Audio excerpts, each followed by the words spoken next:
the closing years of World War II, strange rumors spread about a secret Nazi project. They called it Die Glocke.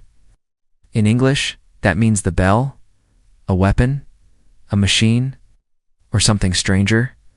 To this day, no one knows for sure. But the legends are chilling. Die Glocke was said to be shaped like a giant bell, about 4 meters tall, 3 meters wide. It's made of heavy shining metal. Inside, it pulsed with strange energy. Witnesses claimed it glowed with a violet-blue light. Some even said it bent time itself, or maybe gravity, or maybe reality. Its story begins deep in Nazi-occupied Europe, in secret facilities hidden in the mountains, where scientists worked in silence, and guards kept the curious far away. These were not ordinary labs. They were part of the SS Wunderweapon program. Hitler demanded miracles, rockets, jets, even atomic bombs. And Heinrich Himmler, head of the SS, promised results. The SS built hidden underground bases. One of them was called Der Rez the Giant. It was buried in the Al Mountains of Poland. Tunnels stretched for miles under the rock, concrete chambers the size of cathedrals. And in these chambers, rumors say, the bell was tested. The bell wasn't just a weapon. It was meant to change the world. At least that's what its designers hoped. Reports describe a bizarre glowing substance used inside it. Nicknamed Serum 525, said to be a metallic liquid, purple in color, stored in lead-lined flasks. Highly radioactive, possibly mercury-based, something far more exotic. The bell had thick ceramic coverings, 2 massive counter-rotating cylinders inside.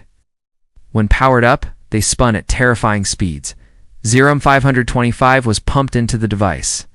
As it whirled, strange effects were reported. Plants placed nearby turned to black sludge. Animals died horribly. Test subjects suffered nervous system collapse, skin peeled, their blood clotted. Some accounts say 5 scientists died in a single test.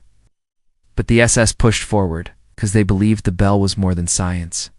It was a step into another world, a path to weapons beyond imagination. Some said it was an anti-gravity machine, capable of lifting itself off the ground, been floating silently in the air.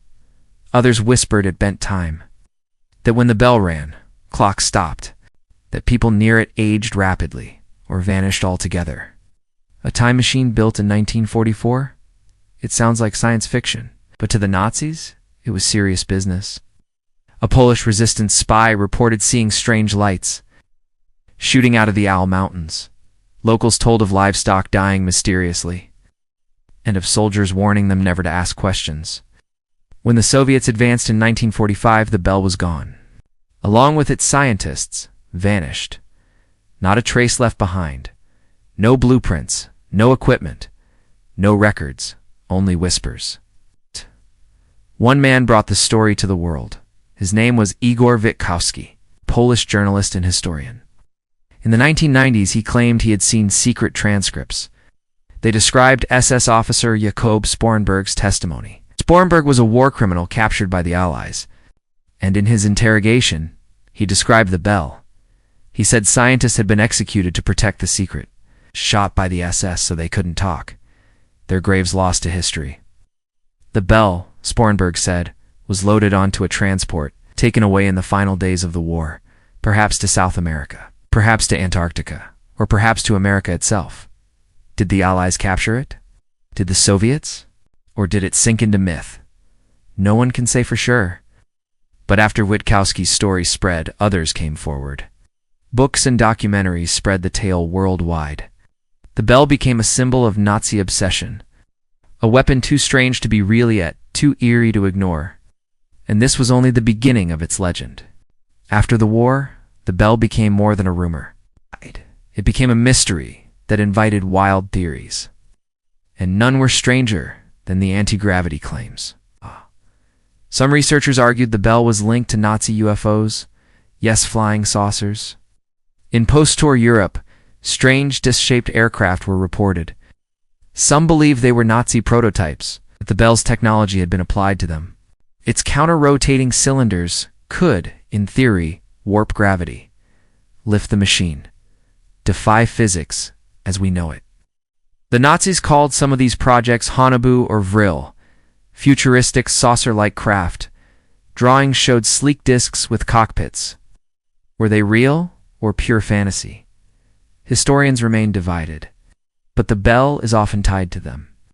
Some say the bell was the power source. Others think it was the prototype itself. Anti-gravity was only one theory. Time travel was another. Here the story gets even darker, the bell's strange radiation effects. Supporters say that wasn't radiation at all. It was space-time distortion. Witnesses claimed objects near the bell disappeared, reappeared burned and twisted. That could mean a portal effect, a rip in reality. Igor Vichkowski suggested it was linked to torsion fields, hypothetical forces that twist space-time itself. If true, the bell might have been an experimental time machine. A war machine designed not to kill but to rewrite history. Imagine if Hitler could roll back time, undo defeats, rewrite battles. That was the fantasy, but was it even remotely possible? Mainstream science says no, but Nazi ideology thrived on pseudoscience.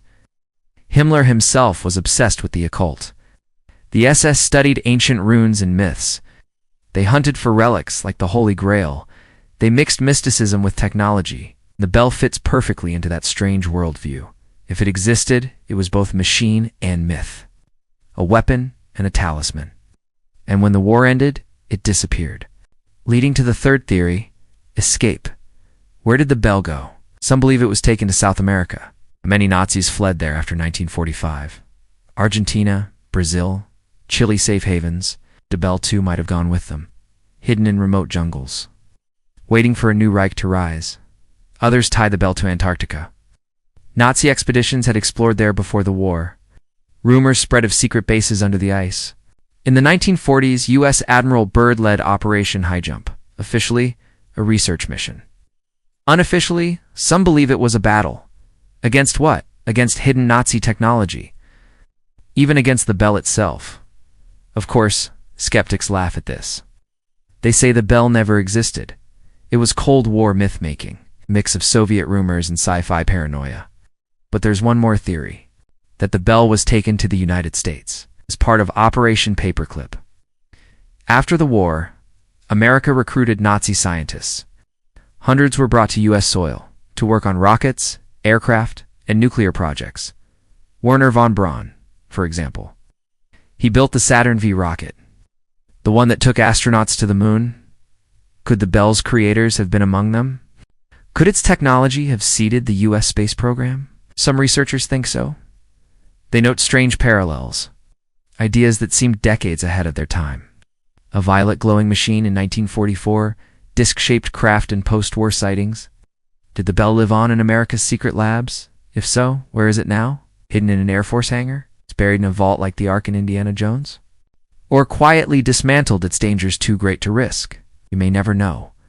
But the bell's story refuses to die, because it sits at the perfect crossroads, between science and legend, between history and conspiracy, between war and mythology. Is it an anti-gravity craft? Was it a time machine? Or was it nothing more than a rumor spun into myth? By 1945, the Third Reich was collapsing. Berlin was burning. Hitler hid in his bunker, and the SS scrambled to erase evidence of secret projects. The bell was allegedly among them.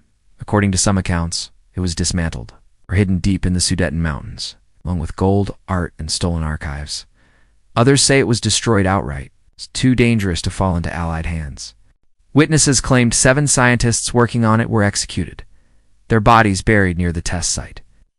To silence them forever, what happened to the lead engineer, Hans Kammler? He was an SS general tied to secret weapons. He oversaw rocket production and underground facilities. He may have been the man in charge of the bell.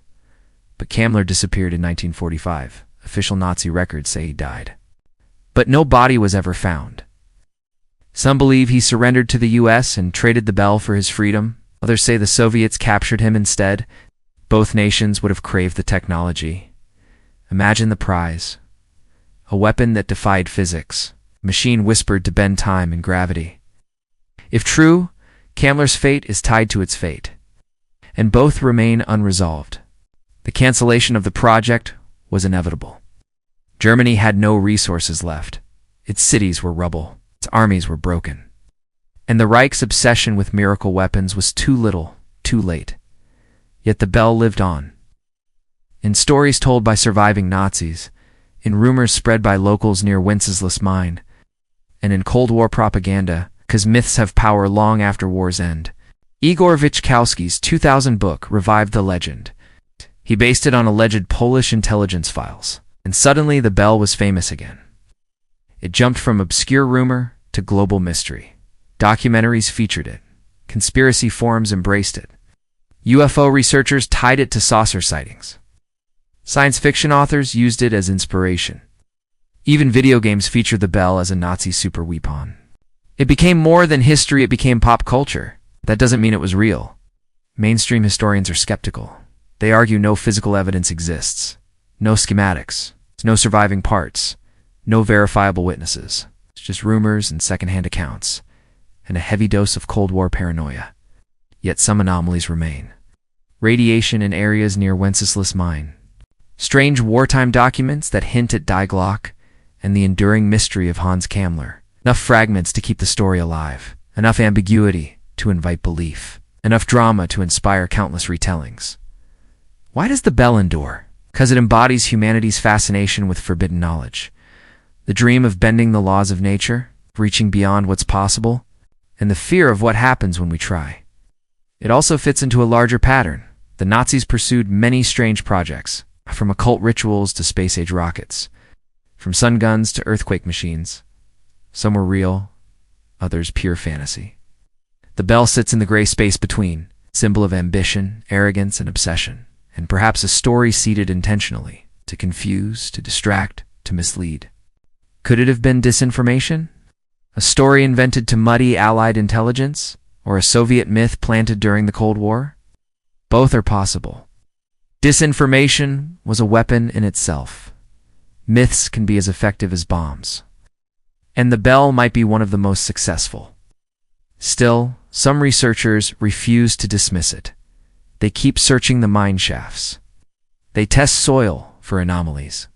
They dig through archives for scraps of truth, because mysteries are irresistible. Especially when they involve Nazis and secret technology. Pushes all the right buttons. War, science, conspiracy, and the unknown. That's why the bell still fascinates. It may never be solved, but perhaps that's the point. Its power lies in the not knowing. A Nazi artifact that exists whether in reality or in myth forever, suspended between history and legend. That's it for today's Forgotten Tale. If this story made you raise an eyebrow don't forget to like, subscribe, and ring that dusty little bell so you never miss another echo from the past. Drop it in the comments, we're always listening for new echoes. Got a weird bit of history you think we should cover? Until next time, keep your curiosity loud and your history weird.